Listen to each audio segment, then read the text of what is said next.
Hi guys, happy new year. It's 2023. This is the first show, the first Pookie Jamal live show of the year. I just wanted to come on here and chat about a few things. I know it's late in the night, but it has been a very busy week and a lot of family events, and just did my last one, and got some cake and some went by another friend's house. It was really good. It was really good. Lots of time spent with family. Going back to work in 2 days. I'm not sure what's going on in the USA, but in Canada, we're getting tomorrow off because, as a it's we're observing the New Year's Day on Monday because of the fact that it fell on Sunday. So here in Canada, we'll still be having one more day of fun and that. So plan to get a haircut and get ready for work, because it's Mondays. Monday morning. Well, not Monday, it's Tuesday morning for us. Tuesday, you want to look bright and ready, right? So I wanted to just go over a few things and I want to be transparent without going over. And we are going to go over New Year's parties, a little bit on the Peach Bowl, not too much. Waffle House Avenger. I want to get to that one because there's a lot of sad behavior going on there, and a few takeaways. And this whole nonsensical argument about discussion about non-select and select in the manosphere, which I think is quite stupid. And I'm going to get to why I think it's quite stupid. Then the Tory Lanez and Kelsey phone call, egg in the face, egg in the face. Everyone is now walking it back. I hear everyone walking it back. They're all being saying, Megan is lying, all sorts of nonsense. And now everyone has to walk it back because now they're hearing finally what the jurors heard. Sometimes I think guys think they're too smart, but now now everyone is laughing at them. You're going to see the videos. The big guys did the videos already. They all did videos saying, "Oh, we were wrong. Tory did it." All of that stuff. You're going to hear more of them come through and say it, and some of them are going to pretend like they never did it. And you know what? Let's listen to the analysis of all of this Tory and Megan Thee Stallion stuff. Listen to the analysis. All those same people who had the wrong analysis, listen to their analysis of what's going on now with this Andrew Tate. Listen to the same analysis. They're telling you that Tate is innocent without even knowing the facts. So anyhow, as I said, I don't know if he's guilty or innocent, but what I do know, we need to hear the facts and it needs to go before a court. That's how you make a decision. And you have to understand that you don't know everything that the jury knows. So keep yourself calm. And let's go over a funny item. RG3, Robert Griffin III storming off the field as his wife was in labor. But anyhow, you know what, guys? I like to show a little bit of what happened, over there, on the New Year's. As I said, I have a fantastic New Year's time. The entire Christmas season was nice. But what I wanted to show was, a lot of different people had their own New Year's thing. And the big one was Diddy. Diddy had his. Meat Mills was there. Funny thing, I was thinking about Meat Mills was that Meat Mills actually went over to Ghana. That was really good. He did a 23andMe. Well, I wouldn't say it's 20. He did a DNA test and he found out that, he's really from, part of his DNA is from Ghana. And he went there. Sounded good. They stole his phone. And then, some of the authorities there got it back for him, so that was good. And then of course Young Miami and Diddy. And guys, I'm always trolling with these two, right? Because why I like Diddy is because he's from my generation. I listened to him back in the 90s and I'm very impressed that he's still around. Young Miami, the first time I ever heard of Young Miami was actually when that song by Drake. I can't even remember what it was, the one where everyone was going outside of a car and dancing out there, whatever. So that was when I first heard. But these guys are going well. Some folks believe that this is more a business arrangement than a relationship. But the truth is, I don't care. The fact of the matter is they look good together. They work, it works good. She has a program on Revolt TV, which is basically owned by Diddy. So, happy for them. If this is how, if they want to have whatever relationship, I don't care. But what was good is that they had their stuff in St. Bart's, and St. Bart's is in the Caribbean. I'm from the Caribbean and I didn't even know St. Bart's was in the Caribbean, but it's one of those places that wealthy people go. It was a lovely yacht and everything. And you know what, Young Miami was there, as I said. Meat Mills, the rapper Fabulous, all of that stuff. So it was kind of fun, I guess. It's kind of fun. And the thing is that I think that this relationship works well for both of them. And Diddy is rich, and one of the commenters, said in my comment section that he wouldn't even have known about Diddy if it wasn't for Carisha. So I think this is working. So anyhow, and the next thing is this new relationship that happened. Well, it's not a new relationship. Angela Simmons and Yo Gotti. The truth of the matter is, I didn't even know much about Yo Gotti. I know more about Angela Simmons because I used to remember watching some reality show with her father. I think her father's name is Rev Run. And so both of them are in a relationship and they've gone official with it. But, people are speculating that they're already in a relationship for quite some time. And you know what? Angela was one of those people that people find very attractive. Someone in my comment section said that, Angela was too young for Yo Gotti. Angela's only 35. Yo Gotti is 41. So, I mean, guys, I think it's an age-appropriate relationship and all of that stuff. Happy for them. Angela's a very beautiful woman. I understand that she had her child's father died, and now she was in the market for someone. And yeah, Yo Gotti has expressed since 2015 that he really had a crush on her. So finally, this is manifesting. So happy for both of them, and they enjoyed New Year's Eve together. It looks nice. It seems like the rich are enjoying New Year's Eve on boats or that. Then I came across this. So there's someone named Lola Brooke. I've never heard of her, but she's from Brooklyn. And guys, one of the things I have to confess, one of the rappers that I really like is Biggie, and Biggie's from Brooklyn. Now, I do not endorse anything that Biggie sings because sometimes he sings a lot of negative stuff. But this Lola Brooke, she's 30. She's very short, but she's 30. So she rocked this Brooklyn theater. So, this was big on New Year's Eve. So good for her. I mean, she if you look at it, she rocked a big venue, everything. I'm going to listen to more of her music and that, but I mean, for her to come on such a crowd and be a headliner, that's really good. So I'm looking out for rapper Lola Brooke to hear more about what she sings. As I said, she's about 30. I heard she's either born in 92 or 90 and that, but definitely, she's from Brooklyn. And, as Biggie says, is Brooklyn in the house. And, definitely that man put Brooklyn on the map, right? So, this is basically, what seemed to have happened in New Year's. And then I want to get onto the Peach Bowl. Now, that was pretty big this year, right? And it was kind of sad, some of the things that happened. I mean, I was really supporting Ohio State, and it all came down to the final kick. And then, it's sad. It was really sad, but to me, it was really sad what happened. But Georgia ended up winning and that. But one thing I really like that guy, Marvin Harrison Jr. He's doing well. I wish the best for him and that, but definitely it was really sad seeing that. And the game went all the way into the crossover of the new year. Now, guys, here is the one that I wanted to share with you guys. I don't know if you guys have heard of the Waffle House Avenger. Now, this is one that I'll just play the video. You'll see. So let me give you a little background. So there is a little the Waffle House chain, and there is one in Texas. And apparently there was, some altercation. Now, the young lady who actually was in this video explained what happened. So apparently some folks went to a party, and a big crowd was at the Waffle House late in the wee hours of the morning, because everyone was after the clubs were closed. And, someone didn't get their food on time, and this happened. So let's just take a look at it. So what happened is, the crowd started to get belligerent, and through there, some folks started to get, here we go. And then, of course, this is in 4K on the internet. Everyone is, it's all over Twitter. Folks are talking about how these women behaved in a belligerent manner. This was really disgusting behavior and that. And I wanted to chat a little bit about this, because one of the things I wanted to say is this is not good, and it's not good for us as a people. It just seems terrible. And how the young lady explained it was that, she had a lot of folks who were there before, those folks that started fighting.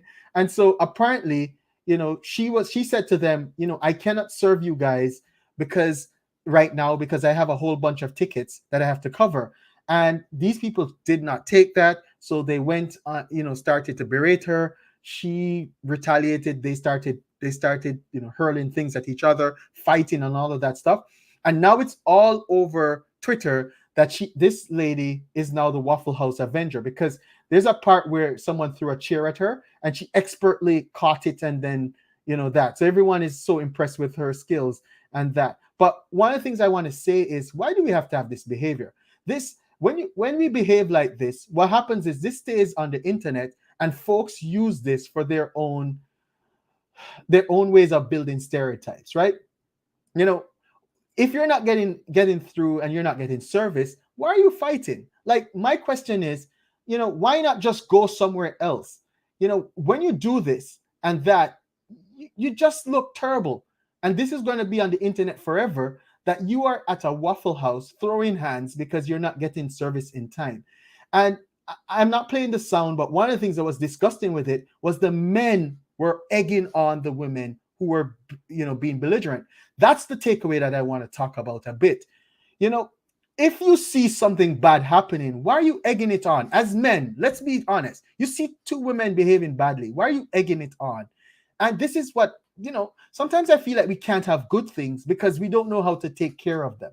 And when you see people behaving in this way, this is not something for you to be, screaming, hey, what's happening? You have to be at that point where you're saying, stop this. And you should be actually calling the police. Look, no, so that's the Waffle House Avenger part. If you saw that, everyone has this one. The chair was thrown at her and she caught it expertly. So this is now become a new internet meme. You see her? Now, this girl, honestly, she is now, they call her the Waffle House Avenger. So let's look at her again. Let's look at the chair, and now she's seen as a superhero now, against these two belligerent people. This is a bad meme. This is really a bad meme. Look at her. But anyhow, she's really good. She's skillful. I was listening to her. She actually built a YouTube channel, and she said basically, this is not the first time something like this has happened at the Waffle House. Man, that's a bad job to have, honestly. But anyhow, as I said, as a takeaway, guys, I'm really disgusted by this, because one of the things is, when you go on Twitter, you look in the comment sections and all of that stuff, it just seems like, some people just don't know how to behave themselves, and it casts a bad shadow on all of us. Guys, listen, if you can't get your food in time, just leave, go on to another place. Just go to another place, man. And if not, go home. But throwing a chair, behaving like this woman could have ended up in jail, in prison. Like, what if she threw this chair and the chair, caused a big gash? She could have ended up in prison. So one of the things I know people listening to me will never do things like that. But, it's just sad when you see it, right? It's really, really just sad. Now, guys, I wanted to get to a discussion on something that may take a little while, but I want to get to it. So I took care of the first three. Now I'm going to go to this non-select discussion. Now, I've been listening to a few manosphere creators, and they're talking about non-select and select. Now, basically, what they mean by non-select is, a non-select is a guy who, women do not find attractive. A select is a guy who, girls will find attractive and all that stuff. And there's always been this discussion between non-select guys and select guys. And this is a nonsensical discussion. And I understand that this discussion came up years ago. And one of the things I cannot get is this. Why is it that people don't get into their skulls that, listen, if you cannot provide for someone, if you cannot problem solve, if you can't do those two things, what good is if you're a select guy? And this is the problem I'm having with these guys. We need to get back to becoming productive folks. And until we get back to that productivity discussion, we're wasting time. And you can go on YouTube in the manosphere and see constant titles: modern woman, modern woman, modern woman. Stop it, guys. Guys, listen. All right, it's entertainment. You're entertaining yourselves. Focus on improving yourself. And this is the best time. It's New Year's. Get a skill, get a job, do something with yourself. And trust me, if you do that, life will be better for you. You can provide for yourself. Because right now, you don't even need to provide for a woman. You need to provide for yourself. And I keep saying, if you're living in your mother's basement and hiding your car at someone's house from the repo man, it does not matter how you look. You are a loser. And people need to get that in your brain. You are a loser. As a man, one of your key roles is a provider, a protector, and a problem solver. And your protection is not you go fighting anyone. Your protection is the fact that you can provide and the fact that you can take your family to a safe neighborhood, right? So I hope that this non-select discussion stops, or if it goes on, continue in the entertainment sector, the sector of people who have nothing to do more than, and some of the times I wonder, who are the people on a idle Wednesday, 10 o'clock, 11 o'clock in the morning, listening to a show? Don't you have any work to do? In the chat, doing a show. Like, do you have a job to do? So a lot of guys are exposing themselves. The next thing is the Tory Lanez and Kelsey phone call. I think I kind of covered this a bit. So one of the things is now I'm seeing a lot of the big content creators walk back their statements that Meghan lied. Now everyone is hearing the true call for themselves and seeing what we all knew before, was that there was a lot of evidence that a shooting occurred, and people were trying to say that Meghan lied, that she was shot, all of that stuff. Now we are seeing, Tory say in his own words that he's apologizing for doing something and that he was drunk and all of that stuff. So everyone is walking it back now. And they're not just walking it back because of the fact they hear the call. They're walking it back because the mainstream media is now covering this. And the mainstream media is also putting, some of the YouTube videos, they're putting it on in the mainstream papers and on the mainstream website to say, look at some of the titles. Meghan is lying, all of that stuff. So a lot of them are walking it back because they know now they're on the edge of legal liability for some of the stuff that they're saying. So anyhow, that was something that was there. Guys, as I said, this would be a short live stream. The last thing I wanted to cover was this one. This happened, and it's a funny one to end it on. So Robert Griffin III, he's an ESPN host, and his wife was in labor. He was covering the TCU versus Michigan game. That's Texas Christian University. And by the way, Texas Christian University, they did a fantastic job beating Michigan. I could not believe it that they did that well. So anyhow, in the middle of the show, he got a phone call that his wife is in labor. So this guy ran from the broadcast onto a plane to get to his wife, and he had to fly and all of that stuff. What's good about this is that no one said he abandoned his job to go do something personal. Everyone fully understands that he's just trying to be a good father. So one thing I have to say for Robert Griffin, the third, at least he's showing himself to be a good father, and that's really good. And I wanted to end on a good note because, one of the things, guys, is there are a lot of great things that are happening. I don't want to sound negative. I want to make sure that as I do these live streams, I'm covering things and doing something very balanced. And I'm not anti-woman, I'm not anti-man, I'm not that. I'm just calling it as it is. Because one of the things, guys, as I said, I people think of community, I think of individual. And I think as individuals, we need to do our part and the community will work itself out. I just want to focus on the individual and say, hey, let's try to live good lives. Let's try to build up our skills. And, some of us may need to develop our social muscle. Because, listen, I can tell you guys, sometimes I prefer to just stay by myself and enjoy life. Although my family is always around me. But you know what? I make that effort to go and meet with others, have dinner with others, have lunch with others, do that. When I go to work, I try to, well, not lately, but because I've been offered, but I try to sit and have lunch with different people during the week. And one of the things is I'm able to bounce discussions and have ideas with them and all of that stuff. And it helps to enrich my point of view and all of that stuff. So, one of the things, as I say to you, I will try to do at least 2 live streams each week. And that's going to be my New Year stuff, to try to do 2. I want to cover a bit on stocks because, I'm trying to do my financial journey, learn a little about financial. As I said, I'm not a financial advisor, but to learn about it. But I also want to cover, social issues. But as I said, my focus will always be on the individual, that let's improve together. let's be the best version of ourselves.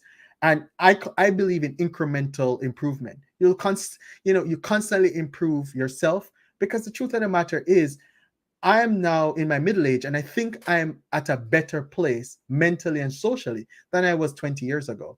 And I hope that each year I get better at it. And let's grow together. Anyhow, guys, I'm going to cut this short. As I said, it will be a short live stream. Thank you all for, listening and all of that stuff. And, if you liked it, just click the like button and we'll chat again. Thanks, guys.